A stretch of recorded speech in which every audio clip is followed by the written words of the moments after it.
Afternoon, Hauppauge High School community. We have a really special leadership lunch here this morning. We are lucky to have Senator Monica Martinez here.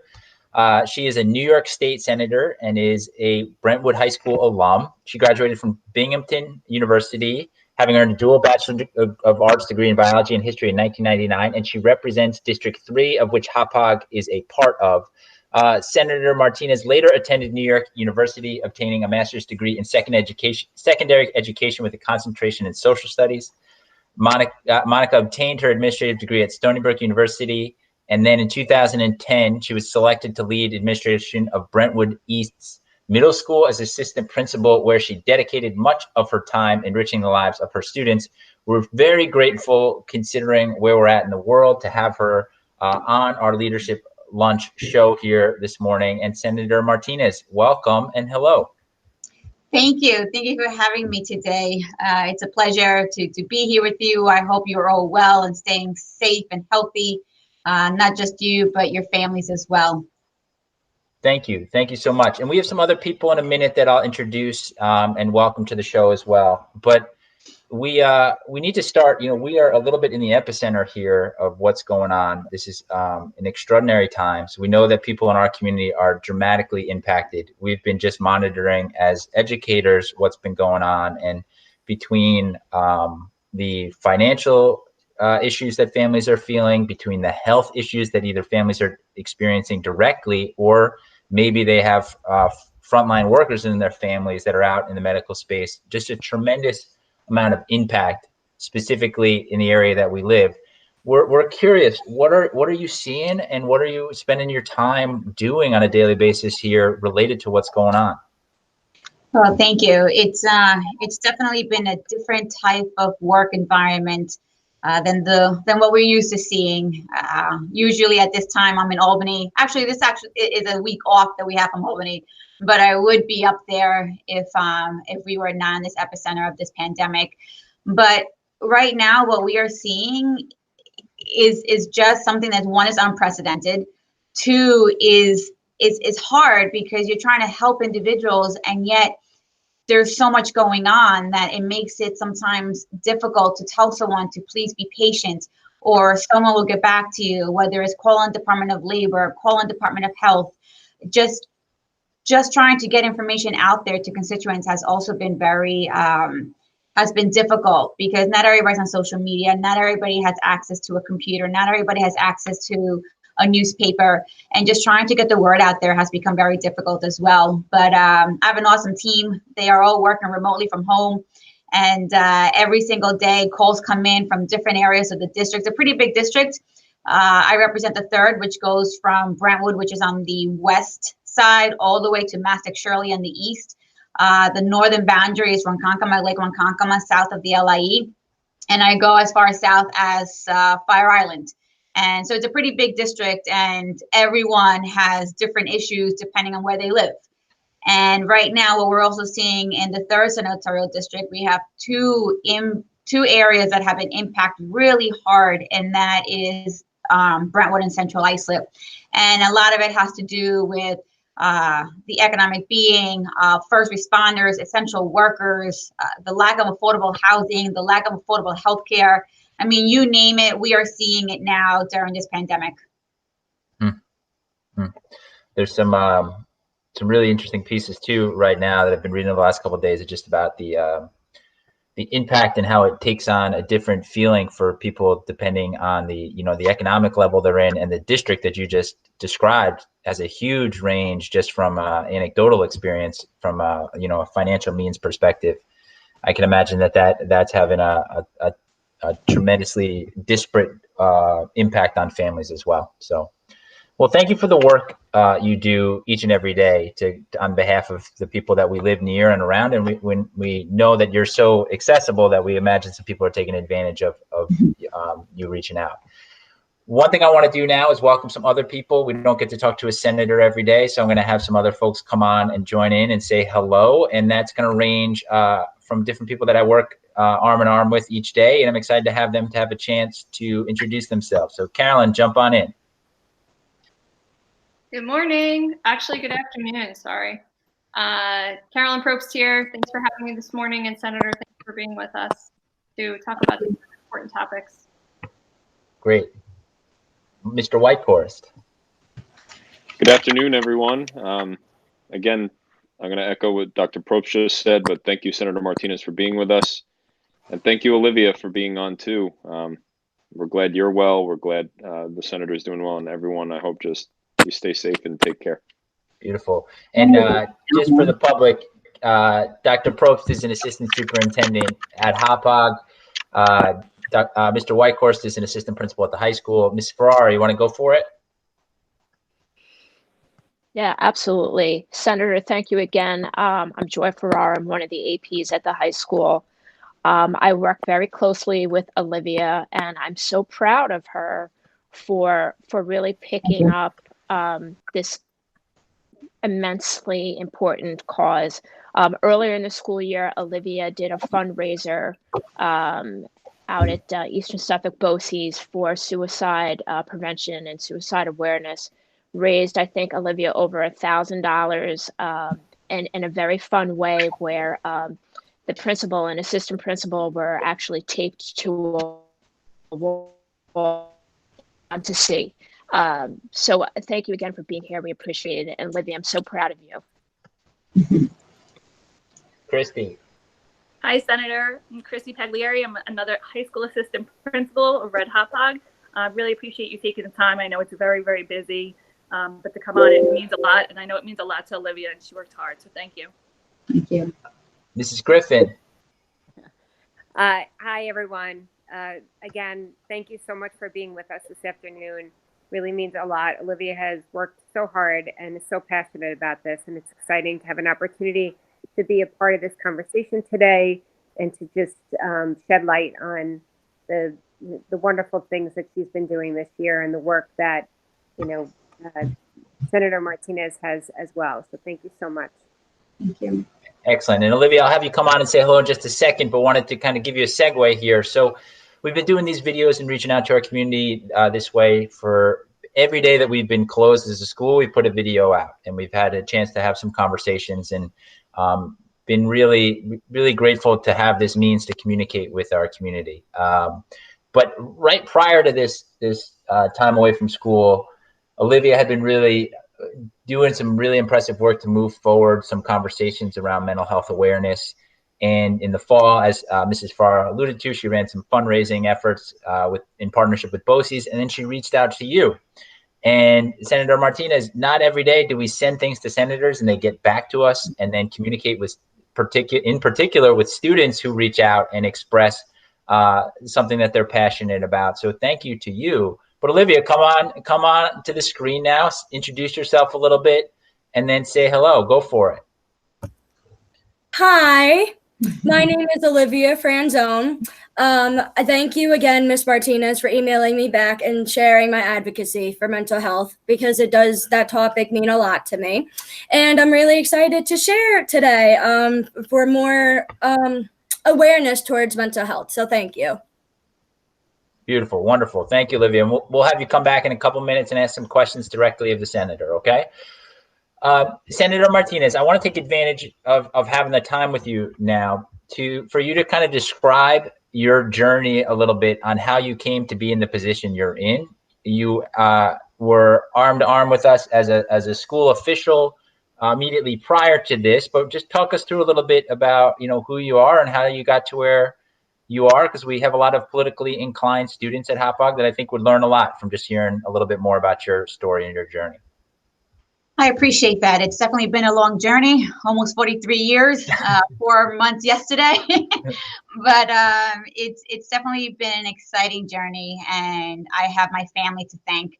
And that's one thing that, throughout this entire pandemic we've been going through, my family has and will continue to be my foundation to where I am today.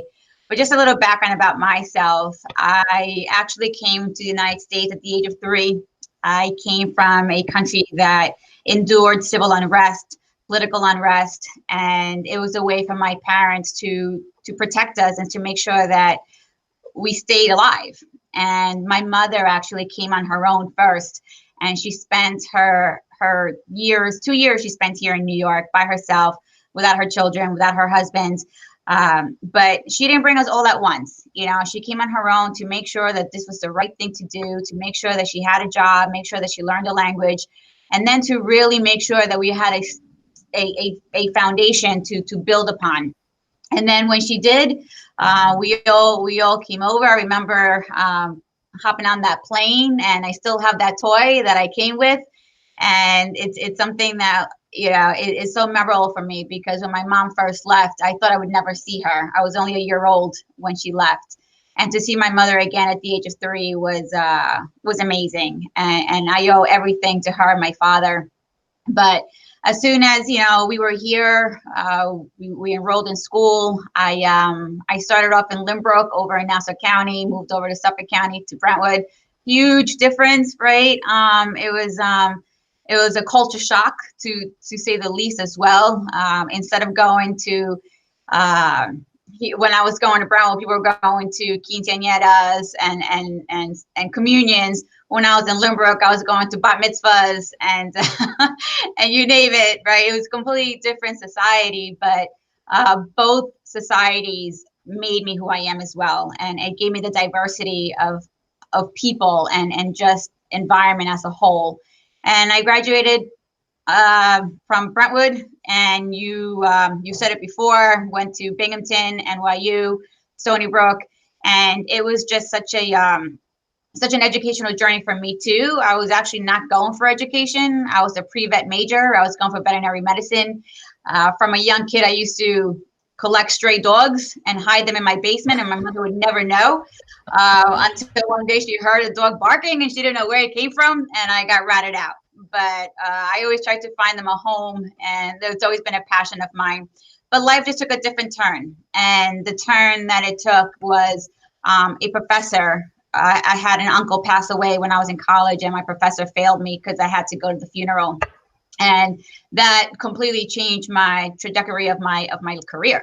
And I was supposed to study abroad in Italy that summer. I mean, you name it, everything just went wrong. That could go wrong, went wrong. But it took me a different path into another successful path. And now, instead of being a veterinarian, I have a zoo at my own house.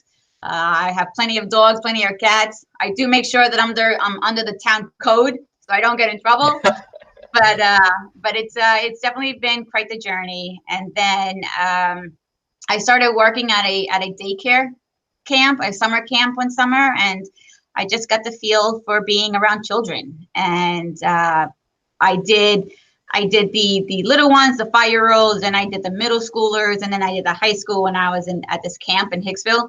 And I knew the little ones were not for me. I was cleaning snots and tying shoelaces and changing wardrobe from the pool to the playground.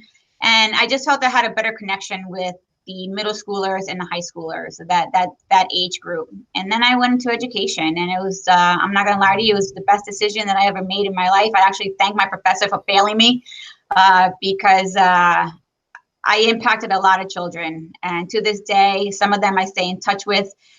We celebrate our birthdays. I have gone to their weddings, to their children's baptisms. I mean, you name it, it's happened.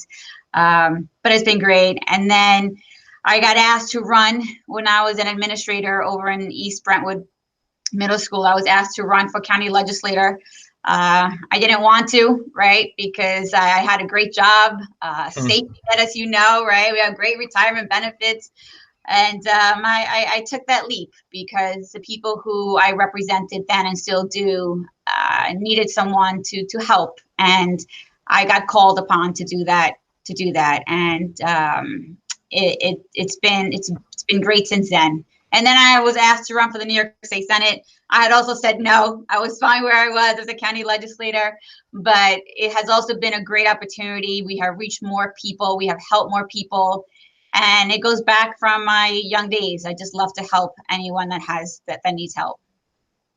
Senator, thank you so much. That was, in so many ways, there's so many elements of your story that are inspiring. I think as an educator, we hope that we can have an impact. And sometimes what we realize too is the things that we do or don't do. And like, I just think about that professor who failed you, the unintended consequences of that moment and then how actually that's produced some beautiful results as well. I'm sure that might not be your reflection on the individual professor, but still, we have such power in our hands as educators, and we have to always have that in our mind. The reason why we came to this, and I can hear a little bit about mental health and your story of why it's so important to stay fierce and strong. Olivia reached out to you to talk about mental health awareness and what she's seen at the high school level. And so, Olivia, if you want to walk us into that conversation, but you have a few moments with the senator now to ask her some questions directly. The floor is yours, Olivia. Go for it. Well, hello. A little bit about me, because I, in some ways, relate to your story. I, in the past, have gone through depression and anxiety, and it hit me hard, but I was grateful to have Mr. Cook and especially Miss Ferrara and Mr. Whitehorse to care about me and to make me feel cared and to make me feel like I was worth it and I was worthy. And I'm so thankful to receive the support and resources that they given me, so that I can go get out of that state, and now as a senior and as a survivor of these mental health and illnesses, I want to advocate for other people who can't advocate for themselves. And because I was there in their position. So that's just a little bit about me. And my first question to you is, why has mental health awareness been so important to you in your work? So before I answer that, I hope you don't mind, but I first want to say thank you for reaching out. All right. It takes an awesome person, all right, to reach out to their elected, right? As you heard before, not too many do. And as an educator, I love when students reach out. And it's disappointing when other electeds don't reach back out, right? Yeah. We're trying to mold you to hopefully be us one day, right? Yeah. Hopefully you take over and be the leader that you already are. Okay. So first of all, I just want to say that you are completely worthy.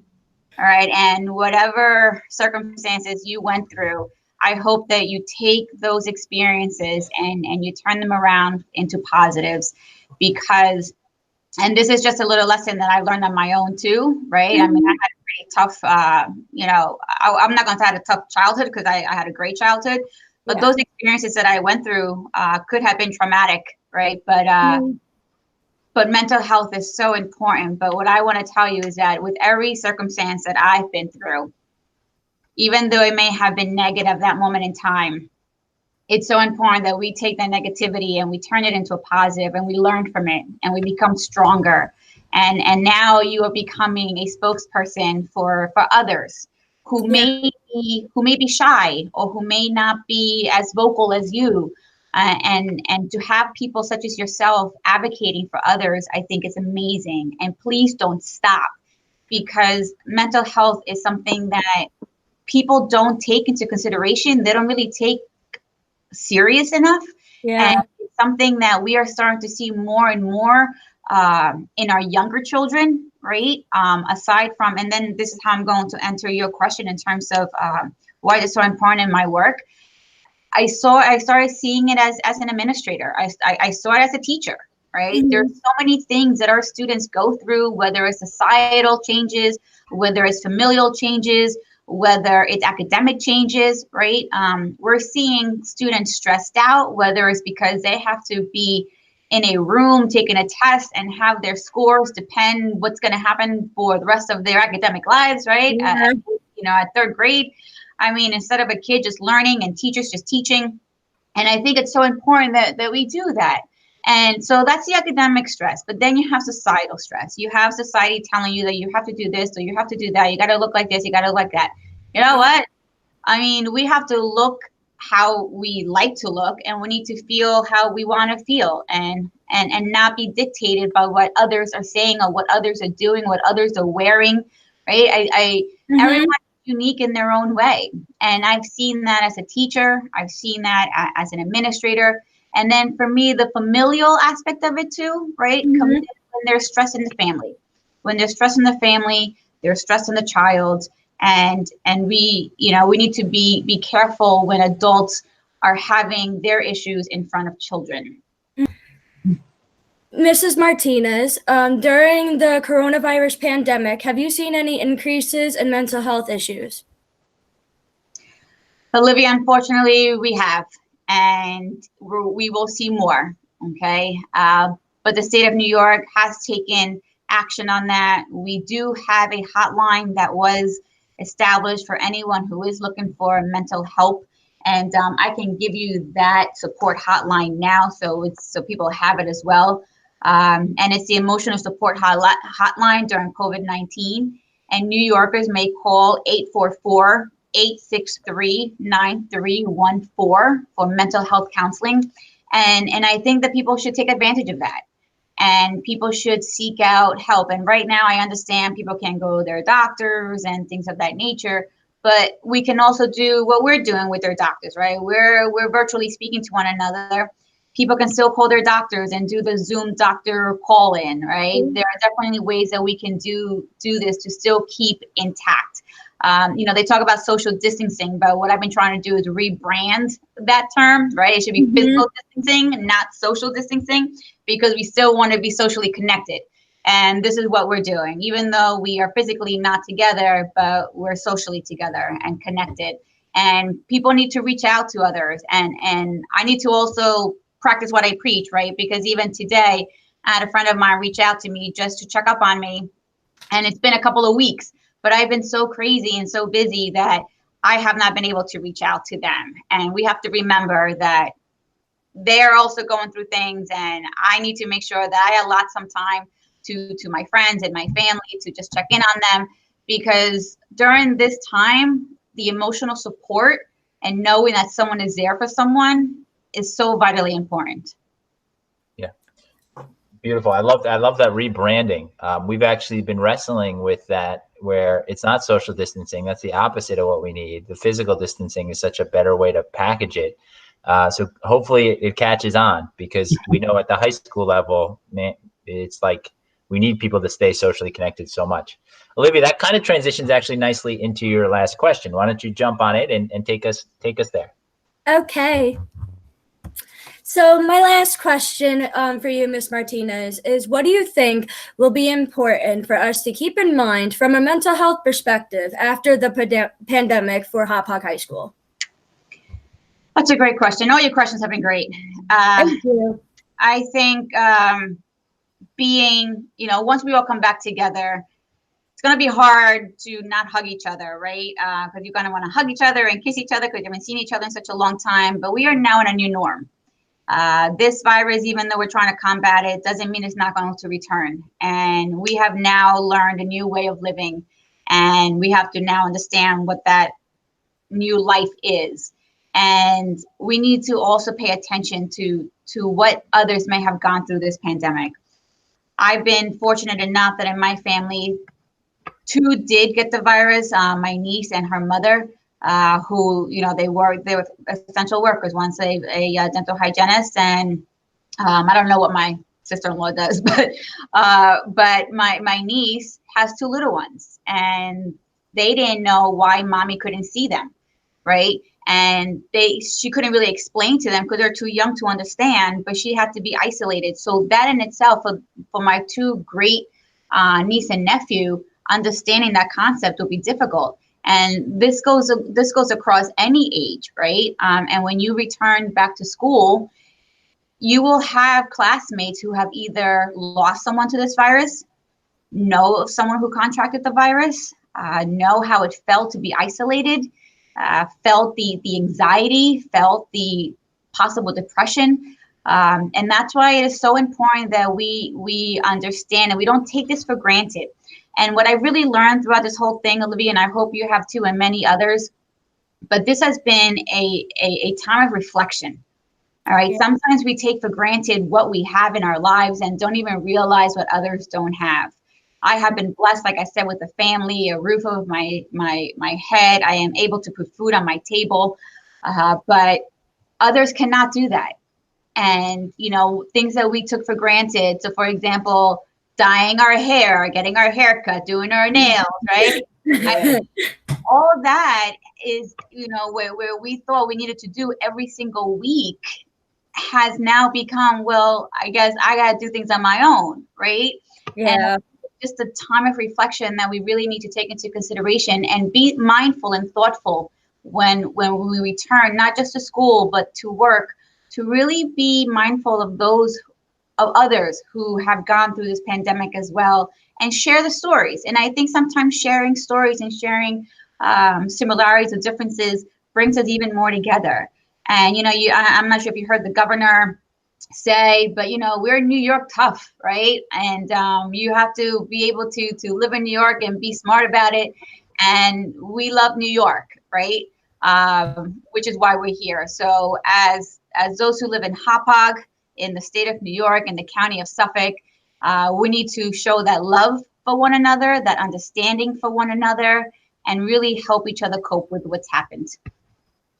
I agree that people are going through so many things, and I feel that people who are affected by COVID and people who haven't been affected by COVID in that way, but still have self-isolation, I feel like looking at this as a positivity, like when we end COVID and when it finally stops the spread, we can relate on a topic on which everyone went through, not just New York or not just Suffolk County or Hauppauge. It's also the United States, and we all can relate on this topic and how we feel, And you are absolutely right on that. And if this has not shown us to be united, I do not know what will, right? Yeah.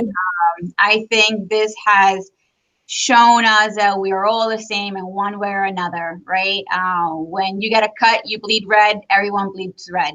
Yeah. And we need to make sure that we stay united as one state, one nation.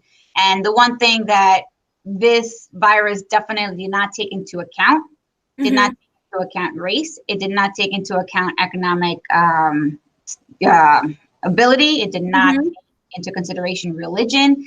It hit every single person in this country, and we need to stay united as one, because if we don't, what happens, right? We fall. Yeah. We stand. But I also want you to know, Olivia, that in the state of New York, just with this budget fiscal year, that was a difficult one. I did want to let you know that New York State did provide $10 million for student mental health support grants for school districts across the state to aid to the localities and Department of Education. And we also restored $4.4 million in funding for various mental health initiatives, and one of them being our Joseph P. Dwyer, which are our veterans, who we need to take care of them just like they took care of us. We also have funding for eating disorders to also help out. But I also wanted to bring to your attention too, because you had mentioned suicide earlier, but last year, Senate Bill 6404, which was passed by both the Assembly, the Senate, and then signed by the governor, which then becomes a chaptered amendment, which means you amended the Constitution of the state of New York. And that is, it relates to requiring written reports on plans and programs related to the prevention of suicide. All right. And just really trying to get into our schools to make sure that we protect our students and help them in any way that we possibly can.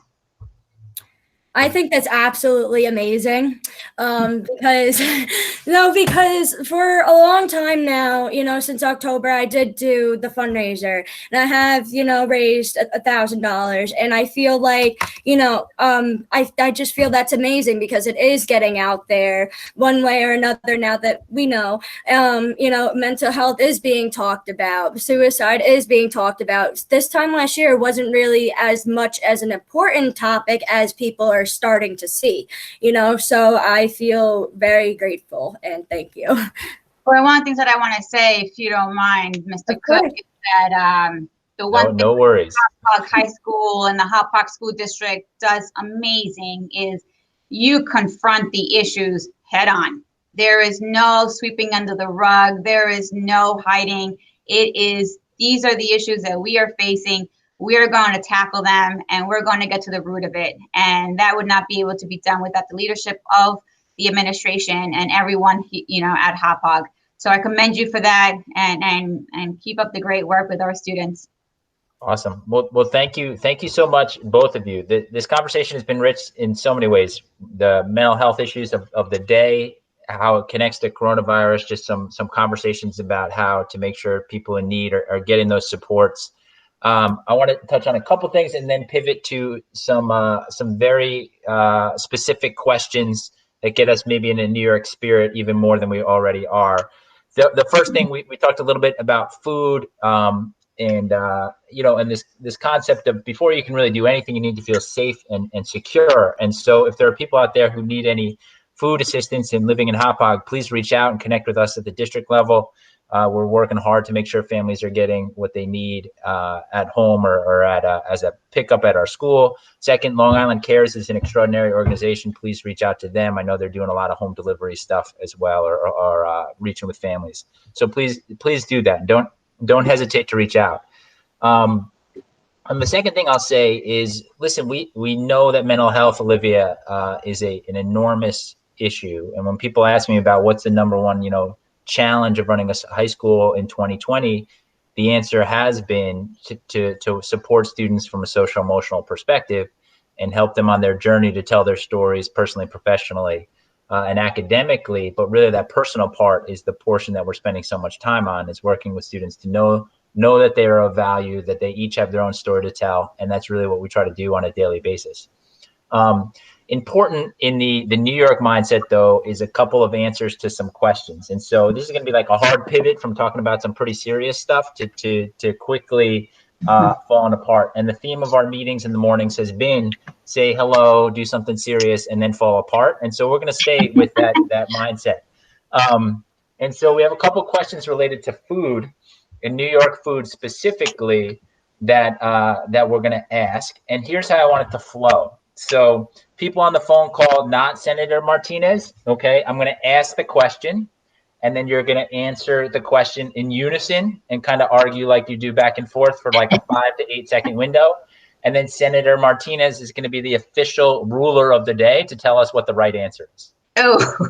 Okay, so hopefully she's got good right answers. So we'll practice this. And Mr. Whitehorse, you'll be upset. I don't think dogs will be an answer to any question that we ask here today. I'll make it one. Don't worry. That's going to be kind of messed up. What's your favorite food? Dogs. Excellent. and not in Senator Martinez's basement either. That's it. We're going to have to learn more about that story as time goes on. All right. On 3, guys, you're going to answer the question. How do you say the word caramel or caramel? Ready? 1, 2, 3. Go for it. Caramel. Wow, that was interesting. All right, Senator Martinez, what is the right answer? Caramel. Excellent. That's an excellent New York She is answer. correct. Thank you. Sorry, Ricky Pincus, if you're watching from home, did you get that? That's the official answer. All right. Do you like ketchup on eggs? You can answer this in any way you want to, guys. 1, 2, 3. Ketchup on eggs. No. Sandwiches only. Only on the side. Only on the side? But then how do they get on the eggs? Like you just eat it with a spoon? Yeah, so you dip the egg into the ketchup. So Olivia's saying yes. So she's saying yes, ketchup on eggs. All right. Then this one is like a little bit more free range, but so I want to prep it for you so you think about it, and then I'm going to get the official answer on ketchup from Senator Martinez. The next question is, what do you put on your hot dog? So think about it, okay? Senator Martinez, do you put ketchup on your eggs, or do you put anything else on your eggs? Yeah, my goodness, it's going to be a long-winded one, but I'm going with Olivia because I put the ketchup on the side of my eggs, and then I take my fork and I dip my egg into my ketchup. Excellent. All right, so ketchup on eggs, good. That's amazing. Olivia, you guys got a lot in common. That's good. All right, what do you put on your hot dog? Go for it. Hot dog. Or mustard. Ketchup, sauerkraut. Also, you said dogs would not be a part of this conversation, but you just lied. Just want to put that out there. Hot dog, fine. ketchup, mustard, relish, sauerkraut. Probst, what do you have on your hot dog? I don't think I've eaten a hot dog in multiple decades. Wow. That's probably the right choice, to be honest. In a hot dog, like really, what is that? Like it feels like the scraps. I don't know. I think we're supposed to be trying to help the food industry. Probes not hurt it. Okay, well, I fully support the food industry, and if people like hot dog, I'm more like a you should eat what you like kind of person. Okay. I think that's fair. Yeah. All right, we're gonna have we're gonna have you weigh in first on the next round, which is going to be what's your bagel order. But Senator Martinez, what do you put on your hot dog? I put ketchup, mustard, and sauerkraut. Correct. The big standard answer. Sauerkraut is the debated topic there. And relish. On our morning show. And relish. There you go. All right. We're going to go in order, and I'll call on you, and you have to put in your bagel order. So when we resume life and you get to walk into your bagel shop, what is your bagel order? I'll put in mine in first, and then I'm just going to say your name. Be ready to go. Okay? So my bagel order would be the following. Can I have 3 eggs, turkey and cheese, salt, pepper, ketchup on a sesame bagel? Right? That's my bagel order. Probes, what's yours? Everything bagel, lightly buttered. White Horse. Everything toasted with cream cheese. Joy. Olivia, what's yours? Egg everything with tuna fish.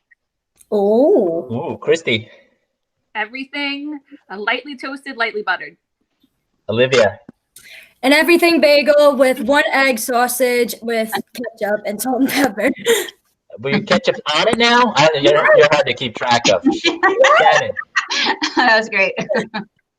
We would sesame bagels, egg, bacon, I can't even think.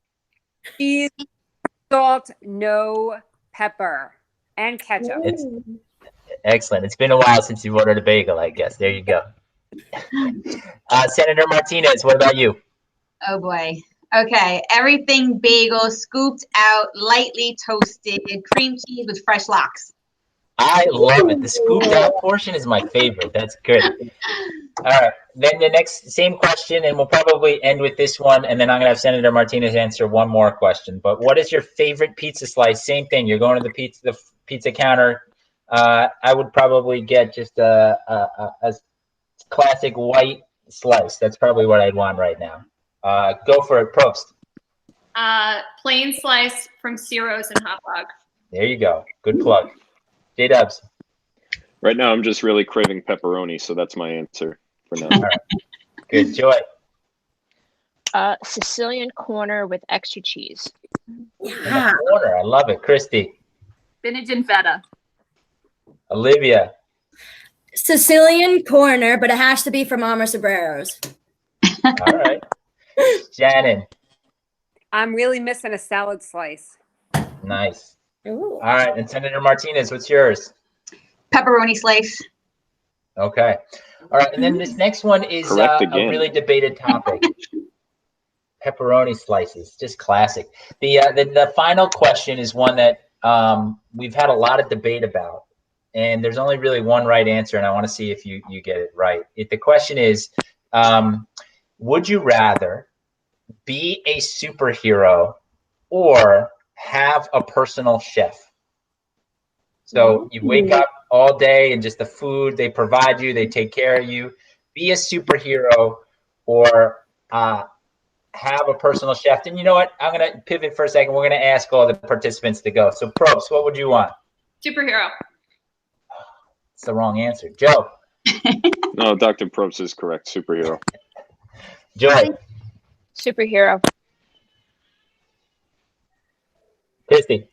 Personal chef. Yeah, there you go. Olivia. Superhero. Shannon. Personal chef. All right. So your answer to this question, Senator Martinez, is really going to be whether or not you get invited back to the show or not. So would you rather be a superhero or have a personal chef? I think I should be both.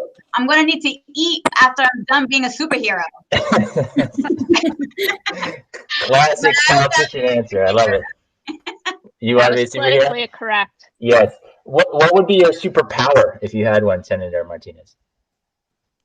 Ooh, fly. Fly. That's a classic, very commonly Great chosen answer. one. Very So good. I can get to places faster. Yes. Yeah, but I imagine you have a very busy schedule. Well, everybody, thank you so much. Senator Martinez, thank you so much for being with us today. Really appreciate it. Thank And you for having everybody else, yeah, of course. And everybody else, thanks for jumping on. Olivia, kudos to you. Really cool. Stay connected. I think we're going to go on some kind of, if I did hashtags out in the world or had a Twitter account, I'd probably go hashtag physical distance, not social distance. That's my takeaway here. Stay connected, everybody. Senator Martinez, any goodbye? I just want to say thank you again, and please stay safe. Whatever you do in terms of mental health awareness, get out there, stay active, go for a run, go for a walk. It definitely helps out. Awesome. Thank you so much. And we'll talk to you soon, Hauppauge.